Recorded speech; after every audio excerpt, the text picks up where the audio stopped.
एहतशाम साहब हमारे साथ ही मौजूद हैं। एक बार फिर से उनसे बात कर लेते हैं। एहतशाम साहब, अब ये जो रीजनल एक्टिविटीज़ हैं इसमें कितनी चेंजेस आती देख रहे हैं? अगर तो इंशाल्लाह ये दौरा कामयाब होता है और फिर जिस तरह से ईरान चाह रहा है कि पाकिस्तान वो रिएक्ट करे अमेरिका के सामने, उसमें भी अगर पाकिस्तान कामयाब हो जाता है तो फिर पाकिस्तान कहाँ पहुँचेगा? उसकी जो वैल्यू है वो कहाँ पहुँच जाएगी?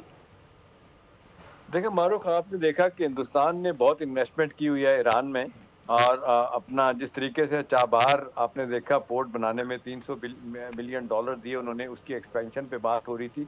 अब आप देख लें कि ये हालिया इजराइल और ईरान की लड़ाई के बाद और ईरान को समझ आ गई कि कौन दुश्मन है कौन दोस्त है, तो उनके बहुत ज़्यादा तहफ़्फ़ुज़ात इंडिया के बारे में पाए जा रहे हैं। तो पाकिस्तान की ये बहुत बड़ी कामयाबी है कि जो पाकिस्तान की गवादर पोर्ट है उसकी रीजनल और इंटरनेशनल सतह पे जो इस वक्त हम देख रहे हैं बहुत ज़्यादा अहमियत बढ़ गई है। उस सारे तनाज़र में देखें तो अब ये जो चाबहार है, इत्तलात मंदर से ये आ रही हैं कि वहाँ से जो हिंदुस्तान की जिसको कहते हैं उनको दिया हुआ था मज़ीद डेवलप करने के लिए, वो चाइना वहाँ पे आगे आ रहा है। पाकिस्तान चाइना को ईरान को इनकरेज कर रहा है कि ये काम चाइना ज़्यादा बेहतर तरीके से कर सकता है। आप हिंदुस्तान के पास ना वो एक्सपर्टीज़ है, ना टेक्नोलॉजी है, ना वो उतना पैसा दे सकता है। ये भी लगता है तो वो इस तरह नहीं करेगा जो ईरान को फ़ायदा हो। तो ये भी आप देख लें कि बहुत बड़ी डेवलपमेंट है और पाकिस्तान जिस तरीके से कन्विंस कर रहा है ईरान को कि भाई देखें, अब आपको अंदाज़ा हो गया है कि इजराइल तो आपका खुला दुश्मन था। ईरान से हिंदुस्तान से आपने दोस्ती की और किसकी कॉस्ट पे की? पाकिस्तान की कॉस्ट पे की। पाकिस्तान हमेशा कहता रहा है कि जी इस बलूचिस्तान में जितनी दहशतगर्दी ईरान के ज़रिए होती है उसको नहीं रोका गया। डायरेक्टली इनडायरेक्टली कहना कि हिंदुस्तान का ईरान का रोल था। कलभूषण आपने देखा ईरान से ही आया था, जब बलूचिस्तान में गिरफ्तार हुआ। तो ईरान को अंदाजा हो रहा है कि पाकिस्तान के तहफ़्फ़ुज़ात ठीक थे। लिहाजा हम देख रहे हैं कि उनका जो हम देख रहे हैं कि इकोनॉमी के इकोनॉमिक सतह पे और सिक्योरिटी के सतह पे और डिफेंस की सतह पे ये जो तल्लुकात बेहतर हो सकते हैं, वो पाकिस्तान उसमें एज देगा और जो मिनिमाइज होगा मारूफ इसमें हिंदुस्तान का रोल, वो ये सियासी तौर पे आपके सवाल का जवाब है, बड़ा मजबूत होगा। तो मेरा ख्याल है पाकिस्तान के हम देख रहे हैं कर्से से आपने देखा लोग शिकायत करते थे कि ईस्टर्न बॉर्डर भी पाकिस्तान का कमज़ोर है, वेस्टर्न बॉर्डर पर भी अफगानिस्तान के साथ ताल्लुक ठीक नहीं है, ईरान के साथ हमारे ताल्लुकात ठीक नहीं है, तीनों हमारे पड़ोसियों के साथ ताल्लुकात ठीक नहीं है। अब देख लें जिस तेज़ी के साथ अब ईरान के साथ ताल्लुकात बेहतर हो रहे हैं, अफगान लीडरशिप को भी एहसास हो रहा है कि जी बड़ा गलत हुआ ये दहशतगर्दी के हवाले से। पाकिस्तान ने बड़े वाज़ेह सबूत दे दिए उनको कि वहाँ से दहशतगर्दी होती है। टीटीपी लोग जो है बैठे हुए हैं 3 बड़े सूबों में, वहाँ पे उन्नत में, नूरस्तान में और पख्तिया में, उनको निकालने की क्या होना चाहिए। ईरान ने बहुत सारे निकाला है इनको, अफगानियों को पाकिस्तान भी इसी तरह निकालना है वहाँ से। तो देखिए पाकिस्तान एक नेट स्टेबलाइजर के तौर पे सामने है, नेट रीजनल स्टेबलाइजर के तौर पे सामने है, जिसकी आप देख लें अमेरिका भी आज उसको तस्लीम कर रहा है। और इसमें कोई शक नहीं है, I won't have to miss word, कि फील्ड मार्शल आसिम मुनीर का बड़ा रोल है, हमारी सियासी क़यादत का बड़ा रोल है। और आपने देखा कि मैसेज अब वननेस जाता है कि पॉलिटिकल इख्तलाफात सियासी जमातों में बने हों, लेकिन when it comes to dealing with India, सारी सियासी जमातें जो है और हुकूमत और मिलिट्री और सियासी क़यादत जो है ना साथ खड़ी होती है। बिल्कुल, तो उसका बड़ा अमली मुज़ाहिरा अभी हमने हालिया दौर में देखा है जब मार का हक हुआ। अच्छा, आपसे ये भी जानना चाहेंगे कि इस पर अब अमेरिका का क्या स्टांस होगा, क्योंकि जो अमेरिका के ताल्लुकात हैं वो तो ईरान के साथ कोई बहुत ज़्यादा अच्छे नहीं है। हालिया दिनों में भी हमने देखा है कि सदर ट्रंप की जानिब से काफ़ी जारहाना पॉलिसीज़ भी इख्तियार की गई हैं, ऐसे नैरेटिव भी उठाए गए हैं। लेकिन अब क्या समझते हैं कि पाकिस्तान तो बाहें फैलाकर एक तरह से वेलकम कर रहा है ईरान को, क्या अमेरिकी सदर को इस पर कोई किसी किस्म के तहफ़्फ़ुज़ात तो नहीं होंगे, या पाकिस्तान के और अमेरिका के जो इस वक्त रिलेशनशिप्स हैं उनमें से किसी किस्म का कोई मसला नहीं होगा? देखिए मारूफ, ये बाई पार्टीजान सपोर्ट डेमोक्रेट्स की और रिपब्लिकन की आज से नहीं है, ये आपने देख के पिछले 7 दहाइयों से इजराइल के लिए। लेकिन आपने देखा कि प्रेसिडेंट ट्रंप जो जिसको कहा जाता है एंटी स्टैब्लिशमेंट आदमी है, जिस तरीके से उन्होंने, इसमें कोई शक नहीं कि इजराइल की सपोर्ट की ईरान के कॉन्फ्लिक्ट में। लेकिन अब उनको बड़ा वाज़ेह तौर पे लग रहा है कि जंग बंदी करने में जिस तरीके से नेतन्याहू एक क्लेंजिंग कर रहा है एथनिक भी और अदरवाइज भी, अब वो बार बार उनको कह रहे हैं कि इसको रुकना चाहिए। तो इनके भी बहुत ज़्यादा, जैसे वो प्रेसिडेंट पुतिन से नाराज़ नज़र आते हैं, इजराइल से भी किसी हद तक नाराज़ नज़र आते हैं। तो ये सारे तनाज़ुर को इस तरह देखा जाए कि इस वक्त जो तहफ़्फ़ुज़ात हैं प्रेसिडेंट ट्रंप के इजराइल के बारे में, उसको देखते हुए वहाँ पे अमेरिका के अंदर भी ये बहुत बातें हो रही हैं कि अमेरिका ने आउट ऑफ द वे जाके इजराइल को सपोर्ट किया और इस हद तक सपोर्ट किया कि जाके उनकी 3 बड़ी न्यूक्लियर साइट पे हमले किए ईरान के।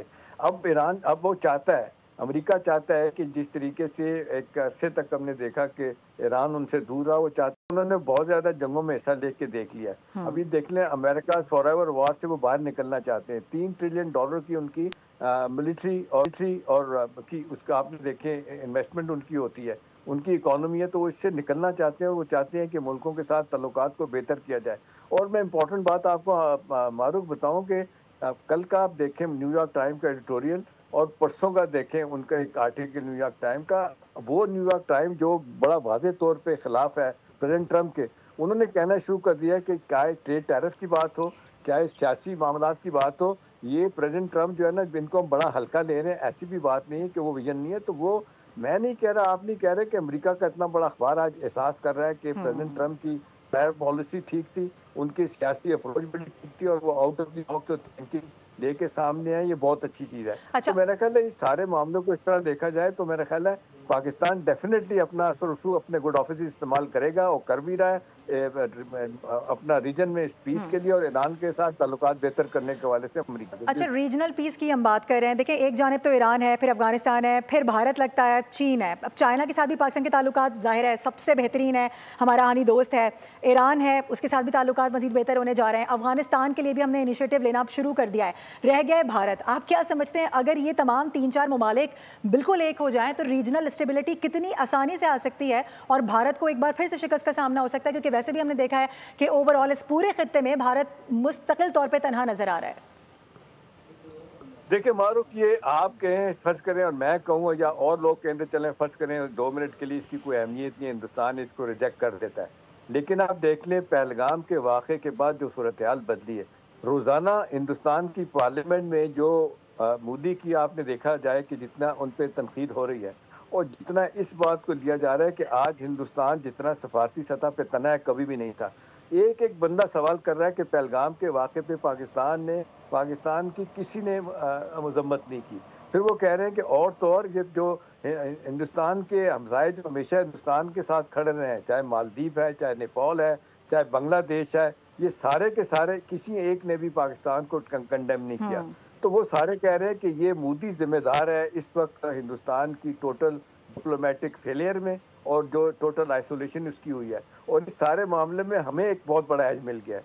आज पाकिस्तान जो नेट रीजनल स्टेबलाइजर के तौर पे सामने आया तो इसकी अहमियत सबको एहसास हो रहा है। चाइनीज पाकिस्तान से इसलिए खुश है कि एक तो आपने देखा इस मार्के में उनका असला उसकी मार्केटिंग हो गई और सारी दुनिया जो समझ रही थी कि जी कंपैरेटिवली बेस्ट के और अमेरिका के इनका असला इनके जहाज जो है इतने अच्छे नहीं है, तो उन्होंने साबित कर दिया सब कुछ अच्छा है। फिर यह कि जिस तरीके से आप देख लें चाइना का इंटरेस्ट है कि उनका $3 ट्रिलियन का वन बेल्ट वन रोड का प्रोजेक्ट है और आप देखें सीपेक उनका आप देख लें $60 बिलियन का प्रोजेक्ट है जो आपने देख रहा है कि जिस तरीके से वो एक्सपैंड कर रहा है। तो उनके इकोनॉमिक इंटरेस्ट है कि रीजन में चाइना का इंटरेस्ट है कि पीस होना चाहिए।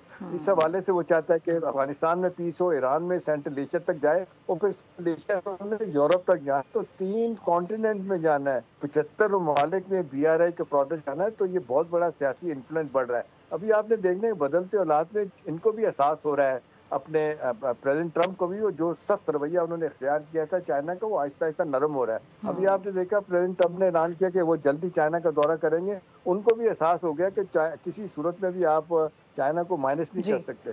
ताइवान के मामले में भी अब कहा जा रहा है कि उनको पीछे हटना पड़ेगा और चाइनीज तो कहते हैं कि जी हम लड़ाई किए बगैर हमने हांगकांग ले लिया, ताइवान भी हम कभी ना कभी इस तरह ले लेंगे। तो मेरा ख्याल है ये एहसास हो रहा है कि जी अमेरिका को भी कि पाकिस्तान को और चाइना को साथ मिलाए बगैर दुनिया में अमन कायम नहीं हो सकता। और ये हिंदुस्तान की जहाँ तक बात है, हिंदुस्तान की ज़रूरत से ज़्यादा सपोर्ट करने का नतीजा ये है कि हिंदुस्तान जो है ना वो ज़रूरत से ज़्यादा उसमें पुलझे निकाले। और सही एहतशाम साहब जरा साथ ही रहिएगा, सब्सक्राइब करें और बेल दबाएं ताकि कोई खबर रह न जाए।